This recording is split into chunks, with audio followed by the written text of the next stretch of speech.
So today I'm going to go through how a doctor would see a patient on a day-to-day basis.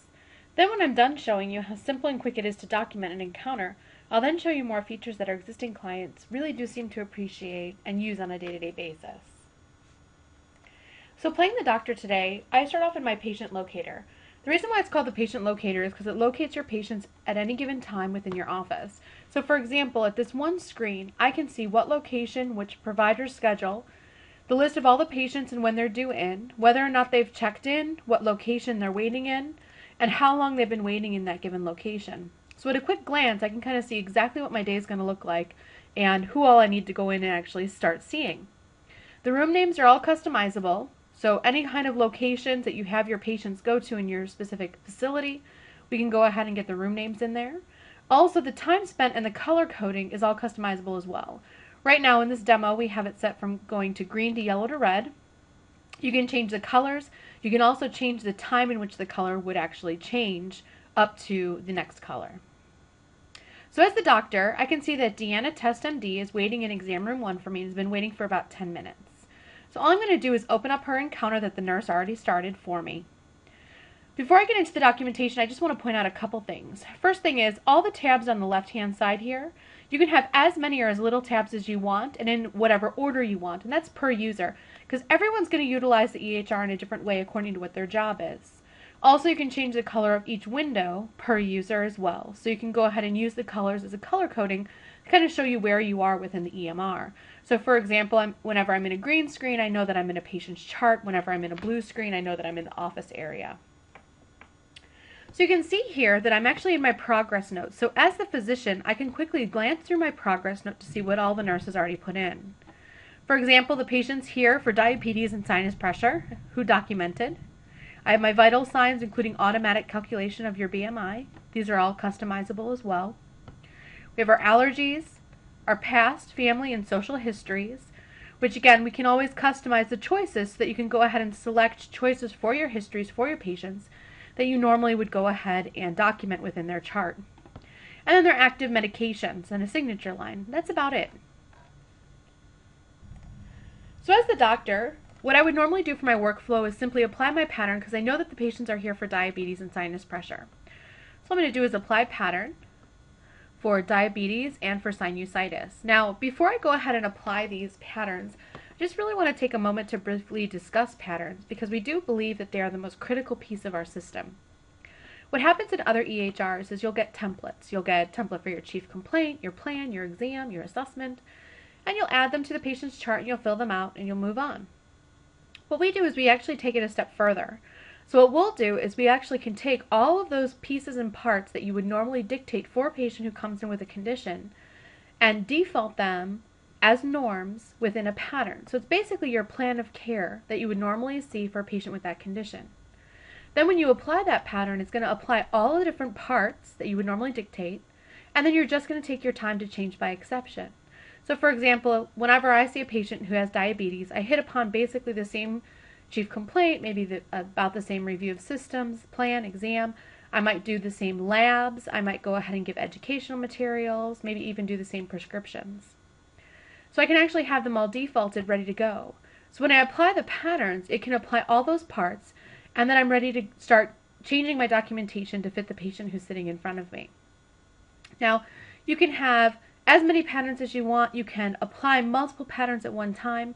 You can share patterns with other providers in your office. You can also copy patterns over from other providers in your office and then modify them to fit how you want to document with them. So it's very, very flexible as to how much you want to default in your patterns and how much you would want to go ahead and add once you apply it to the patient's chart. You do get an entire library of patterns when you purchase ClinixMD. We also go ahead and customize your top 10 office visits by using your own progress notes so that you have a set of patterns that will go ahead and fit how you go ahead and document now. And then you'll also go through all the training for templates and patterns so you can go ahead and create your own, modify the ones that are in there, etc. So I'm just going to go ahead and apply my diabetes and sinusitis pattern and then just watch my progress note. First thing it's going to ask me is whether or not I want to add my 2 orders that I have defaulted in my diabetes pattern.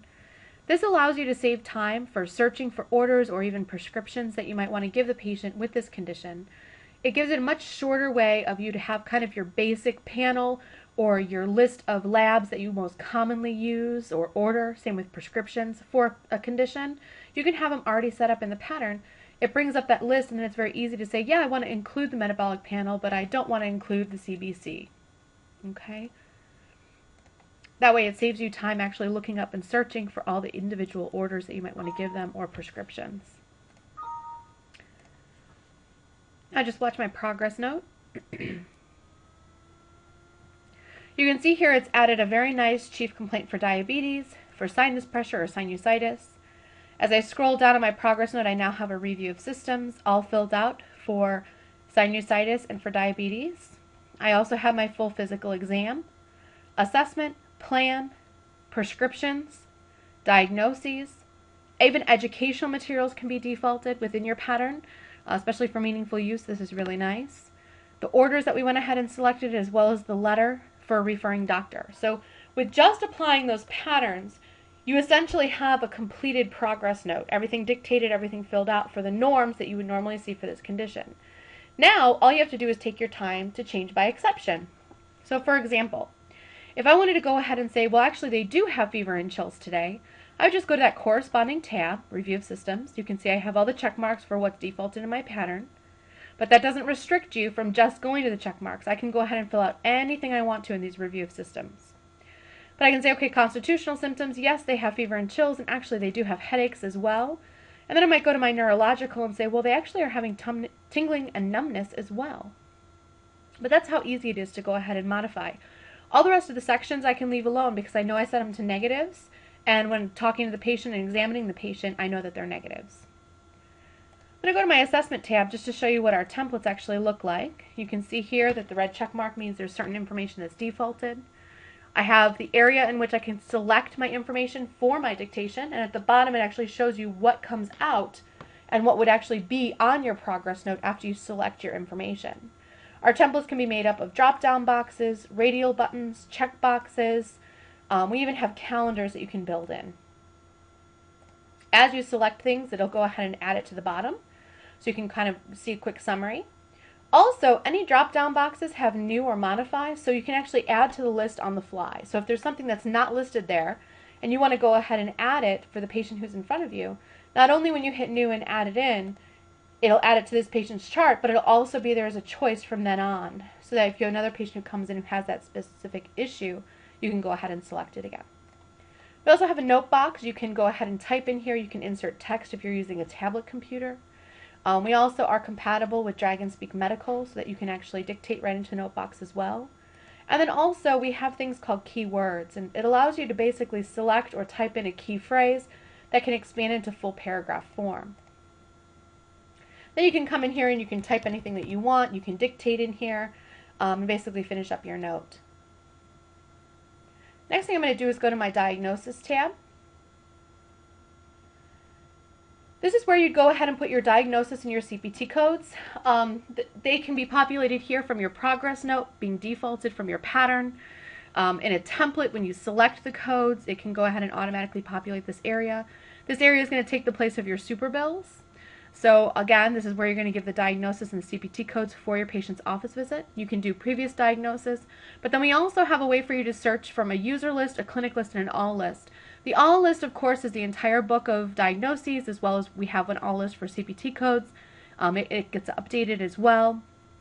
And then on top of that, we come in and we ask for your most commonly used diagnosis, your CPT codes, and also the descriptions in which you're used to seeing on your super bills, or if you're in another EHR and you're switching to a new EHR, whatever descriptions you're used to looking for. Then we go ahead and create that clinic list for you so that it's much easier to go ahead and find whatever diagnoses or CPT codes that you want. We have add buttons as well as delete buttons, so you can actually delete out codes that you might not want in this specific visit. And then we also have an E&M coder, which actually advises you as to what you might want to go ahead and code for. So in this case, it's a 99214, and that's because we filled out all of this information. Your history of present illness is extended, your review of systems is extended, etc. And then the management, complexity, and risk are filled out by the physician within your plan. And again, you can default it in your pattern like I have.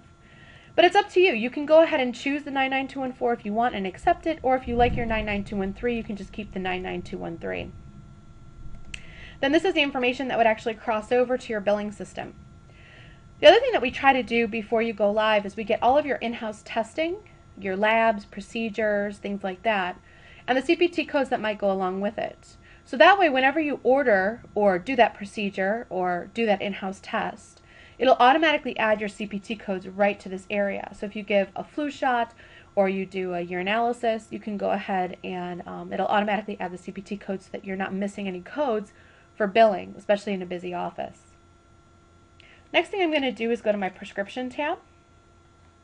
You can see all these prescriptions that are listed here were either from a template that I went ahead and selected it from, or they were defaulted in my pattern.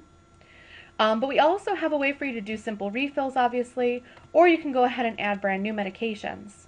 Again, just like the diagnosis tab, we do have an all list that's updated monthly, all medications including medical equipment. But then we also do a clinic list for you. So we get your top prescribed prescriptions, the names, the milligram, but also what quantity do you give, how many refills do you give. And we go ahead and create that clinic list for you so that by the time you go live, you have a really nice personalized list that you can go ahead and select from. We have formularies built in automatically. We have all of the interactions, drug to disease, and drug to allergy interactions. And then we're also able to go ahead and e-prescribe or even fax from the system, and of course printing as well. So you can go ahead and print these prescriptions, sign them, hand them to your patient depending on what your state laws are, or you can simply go ahead and send them via e-prescribe or fax them. And just to show you how easy that is, I'm just going to hit send here. The first thing it's going to ask me is what pharmacy do I want to go to. The nice thing is that what we also do is we ask for all your zip codes in your area, and we actually build your pharmacy list for you so that you have an entire clinic list when you go live that you can go ahead and search from. You also get training as to how to add the new pharmacies that are new on the corner or how to inactivate pharmacies that go out of business. The other thing we do in training is we go ahead and teach either your upfront staff or your nurses, whoever you want the responsibility to, and we teach them how to go ahead and get that preferred pharmacy in for the patient. So like in this example, you can see I'm already selected on patient. This patient goes to Target. There's no questions about it. I have the preferred pharmacy. I don't have to search through the entire clinic list of pharmacies. I can very easily just hit select. My pharmacy is here. My information is here. My print preview. All I have to do is hit send. And it'll either e-prescribe it if you selected an e-pharmacy, or you can also fax it. Once you go ahead and e-prescribe or fax it or even print the prescription, it'll tell you what happened to each individual prescription. So, all the ones that are printed will say printed, or if it was e-prescribed, or if it was printed and e-prescribed, you'll know exactly what happened to that prescription, how it was sent. The other thing we have a fax log and an e-prescribe log. So you can always check and see and make sure that your prescriptions were actually successfully sent through the system to e-prescribe or faxed off to the facility or the pharmacy in which you went ahead and faxed your prescription off to. Last thing I'm going to do is check the patient out. So I'm just going to go ahead and check the patient out. Tells me my next appointment for the patient's in 1 month. I can go ahead and send my billing if I'm ready to. I don't have to at this point. You can always send your billing later. And then I can also close off or sign off on my note if I'm done. If you still have dictation to do, if you still have a note to finish up, it's not a problem. You don't have to close it at this time. You always can go to your encounter manager and look at all the open encounters that you still need to complete, and you can complete them at another date. We also have a way for you to put in any notes you want for checkout.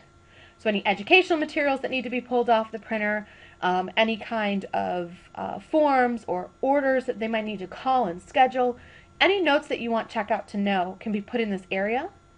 And then just simply by hitting OK, what I've done is I've gone ahead and told my patient when their next appointment is. I've sent my billing off if it was ready. I closed my encounter if it was ready. And at checkout, it's very easy to see that Deanna Test MD is now not in my patient locator. They've been checked out. And at checkout, I can very easily see my patients and my details of what needs to happen with those patients right from this area. Then as the physician, I can see that my list is getting smaller and smaller, all the patients that I see and check out. So I know that Mary Test MD is waiting in exam room 2 and has been waiting for about 24 minutes. So I can just move right on to her. Now I'd like to go ahead and show you a couple other features that our existing clients really do seem to like. One is our incoming fax log. You actually can receive all of your faxes electronically into our system. So from here, instead of having that huge fax machine spitting out paper all day, having to sort through it, and then of course scanning it in, especially if you have an electronic medical record, what you do now is come to this incoming fax log. You can review all of your faxes, see what the fax is about. You can print it, you can delete it, you can add it right to a patient's chart, eliminating the need to scan. And then you also can delegate. So any kind of incoming fax that you want to delegate, you can delegate it to a specific user. So if a nurse or a doctor need to look at that incoming fax before anything can happen with it, you can delegate it to them. What will happen is we have an internal messaging system that's built into the EMR, and it'll just notify that user that they have an incoming fax for them. All they do is double click on that message. It brings them right to this form, right to this page, right to the fax that they need to review, and then they can decide what they want to do with it. The other thing we have is an audit log. And what this allows you to do is track everything that's happened to these incoming fax logs. So for example, who did what with what fax? Was it added to the wrong patient? Was it deleted by accident? You can see exactly what happens to all the faxes with the audit log. The next thing that I'd like to show you is how you can actually annotate on an image.